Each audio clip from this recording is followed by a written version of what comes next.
When I first encountered the Maranta plant, commonly known as the prayer plant, I was smitten by its beauty and charm. This tropical plant has stunning, patterned leaves that fold up at night, like hands in prayer. As much as I was intrigued by this plant, I knew it required much more care than the average houseplant. So, let me share my journey and help you care for your own Maranta with ease. Maranta, also known as the prayer plant, requires indirect sunlight, humidity levels between 50 to 60%, and soil kept consistently moist, but not waterlogged. Regular feeding during the growing season and appropriate potting can support healthy growth. Keep watching this video to understand better its light requirements, ideal temperature and humidity levels, watering routine, feeding needs, potting requirements, and propagation methods. The video also covers common problems and how to address them. When I began my journey with Maranta plants, one of the first aspects of their care I had to understand was their lighting requirements. Just like every other houseplant, Marantas have unique light preferences, heavily influenced by their natural habitat. Originating from the understories of tropical rainforests in Brazil, Marantas are accustomed to an environment where they're shielded from direct sunlight by tall trees and vegetation. As indoor plants, replicating this light condition is crucial for their survival and growth. Instead, they flourish in spaces filled with bright yet indirect light. This unique light preference comes from their natural rainforest habitat, where sunlight filters through dense foliage, providing them with diffused light throughout the day. When I first got my Maranta, I put this knowledge into practice by placing it near a north-facing window, a location known for its constant yet gentle light. But if you don't have a north-facing window, don't worry. You have other options. If a north-facing window isn't available, you can place your Maranta in an area with filtered sunlight throughout the day. A spot near an east or west-facing window covered with sheer curtains can create a similar effect. Alternatively, placing it a few feet away from a south-facing window can provide the necessary light conditions. If natural light is scarce in your home, don't fret. You can use fluorescent lights as an alternative light source. Try to place the plant about a foot below the light source, and keep the light on for approximately 12 hours a day. While ensuring that your Maranta gets enough light is vital, preventing it from getting too much light is equally important. The leaves of your Maranta can give you signs about its light conditions. If the vibrant leaf patterns start to fade, it could indicate that the plant receives too much direct sunlight. On the other hand, if the plant becomes leggy and the new leaves are smaller than usual, it might be a sign of insufficient light. Understanding the light requirements of Maranta and tailoring your plant's conditions to match these needs is key to ensuring its healthy growth. This might require a bit of trial and error at first, but with careful observation and patience, you'll be able to find the perfect spot for your Maranta in no time. Moving on to another crucial element of Maranta care, let's delve into these unique plants' temperature and humidity needs. I learned early on that because Marantas hail from tropical rainforests, they are accustomed to warm temperatures and high humidity. To keep them healthy and happy, I had to mimic those conditions as closely as possible in my home. Marantas, like most tropical plants, prefer warm temperatures. I found that keeping the temperature between 65 to 80 degrees Fahrenheit, 18 to 27 degrees Celsius, was ideal for plant growth. Lower temperatures can lead to slowed growth and potential harm to the plant, especially if the temperature drops below 60 degrees Fahrenheit, 15 degrees Celsius. As part of my plant care routine, I closely monitor the temperature, particularly during the winter when indoor temperatures fluctuate. I ensure to keep my Maranta away from drafty windows or doors and from heating or cooling vents, which can create sudden temperature changes. In addition to warm temperatures, Maranta plants thrive in high humidity, which I had to consider in my plant care routine. I used a simple method, misting the leaves with a spray bottle daily. This provided a decent humidity level, but as I became more invested in the plant's well-being, I introduced a humidifier into the mix to maintain consistent humidity. However, Other methods exist to increase humidity around your Maranta if a humidifier isn't an option. You can place the plant on a tray filled with pebbles and a little water, ensuring the pot's bottom isn't touching the water. The water will evaporate around the plant, providing it with the extra humidity it craves. Considering the humidity requirements of Maranta, choosing the right location in your home is crucial. High humidity areas such as bathrooms or kitchens can be ideal spots for your Maranta. These spaces typically have more moisture in the air due to the steam from hot showers or cooking. Just ensure that the space also meets the light and temperature requirements for the plant. Managing the temperature and humidity needs of your Maranta might seem like a challenging task, but once you understand these requirements, it becomes an essential and straightforward part of your plant care routine. With these steps, your Maranta will continue to thrive and grow, becoming a stunning addition to your indoor garden. Watering is one of the most critical aspects of plant care, and Marantas are no exception. They can be quite particular when it comes to their watering needs. Through my journey with Maranta, I've realized that giving the right amount of water can mean the difference between a thriving plant and one that's struggling to survive. It's all about maintaining a balance and avoiding extremes. Let's dive into the details of watering Maranta plants. I learned early on that Marantas, like many houseplants, are susceptible to overwatering. Understanding that these tropical beauties don't like their roots to sit in water is essential. Overwatering can lead to root rot, a common issue that can cause serious damage to your Maranta. It's a condition that manifests itself with yellowing leaves and a generally unhealthy-looking plant. So, how much water does a Maranta need? It likes consistent moisture, but detests being waterlogged. In other words, the soil should be kept damp, but never soaking wet. Finding this balance might sound difficult, but with a simple trick, it's not hard at all. I learned to check the top inch of the soil before each watering. I would stick my finger into the soil up to my first knuckle, and if it felt dry, it was time to water. If it was still damp, I knew I had to wait for a day or two more. This simple check was a reliable method to ensure my Maranta got just the right amount of water. Watering frequency also depends on several factors, such as light, temperature, and humidity levels. During warmer months, or if the plant is in a brighter location, it may require more frequent watering as the water evaporates faster. Conversely, during cooler months, the plant's water requirements decrease. With a little patience and careful observation, mastering the art of watering Maranta is completely achievable. It's a process of understanding and catering to the plant's unique needs. Remember, it's always better to err on the side of underwatering than overwatering. Once you get a hang of it, you'll find that this delicate balance isn't as tricky as it first seems. Just as we need a balanced diet to stay healthy, plants require proper feeding to grow and thrive. And Maranta plants are no different. While they are not heavy feeders, providing them with the right amount of nutrients can enhance their growth and ensure their long-term health. Here's how I went about feeding my Maranta.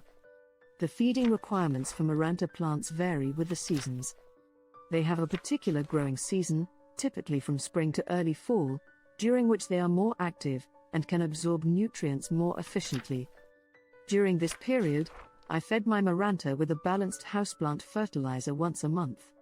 I found that a liquid fertilizer diluted to half the recommended strength worked best. This feeding schedule provided my Maranta with the essential nutrients it needed without the risk of over-fertilizing. Once winter rolled around, I noticed my Maranta's growth slowed significantly.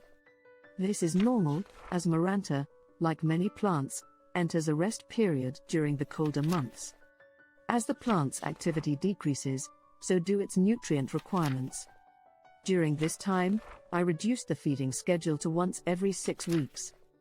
This way, I was still providing my Maranta with essential nutrients, but at a rate more suited to its slowed growth. Over-fertilizing can be detrimental to Maranta plants, causing damage to their roots and possibly leading to leaf burn. If you notice signs of over-fertilizing, such as yellowing leaves or a white crust on the soil surface, Reduce the feeding frequency or consider flushing the soil with water to remove excess nutrients. Feeding your Maranta might seem like a small task, but it's crucial in supporting the plant's overall growth and health. By understanding and meeting its feeding needs, you'll be well on your way to having a lush, thriving Maranta in your home. Potting is one of the first steps in your Maranta care journey, and repotting becomes necessary as your plant grows. Over time, I learned that the right pot and repotting techniques can greatly affect my Maranta's overall health and development.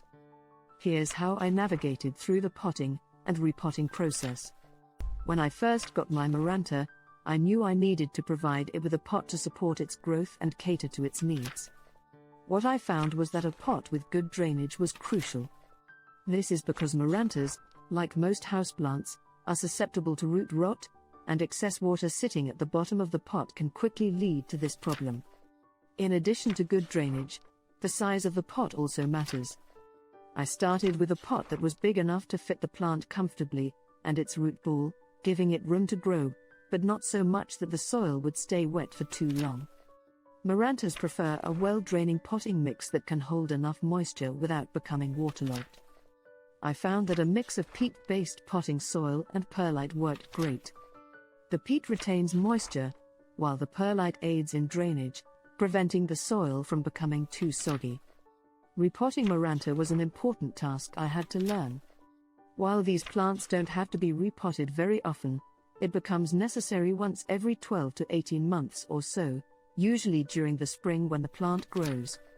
But how do you know when it's time to repot? There are a few telltale signs that your Maranta is outgrowing its current pot. When I saw the roots starting to grow out of the drainage holes or wrapping around the inside of the pot, I knew it was time to move my Maranta to a larger home. Repotting can be a bit stressful for the plant, so it's important to do it gently and only when necessary. However, with the right pot, the proper soil mix, and a careful approach, repotting your Maranta can give it the room it needs to continue growing and thriving. As my journey with Maranta continued, I found that the tasks of pruning and propagation played vital roles in maintaining the health of my plant and allowing me to share my love for Marantas with others. Pruning helped keep my plant in shape and encourage new growth, while propagation allowed me to multiply my Maranta collection. Let's delve into how I managed these two essential aspects of Maranta care. Pruning your Maranta might seem small, but it can significantly influence the plant's overall health and appearance. Pruning helps maintain the plant's shape, remove dead or dying leaves, and encourage new growth. In my experience, I found that the best way to prune my Maranta was by cutting off yellow or brown leaves at the base. This approach kept the plant healthy and vibrant, and allowed more energy toward new growth. Remember, when you prune, use clean, sharp scissors or pruning shears to avoid damaging the plant or spreading diseases. If you're like me and you fall in love with your Maranta, you might want to consider propagation.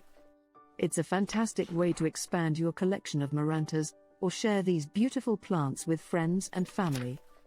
The propagation process for Marantas is surprisingly simple.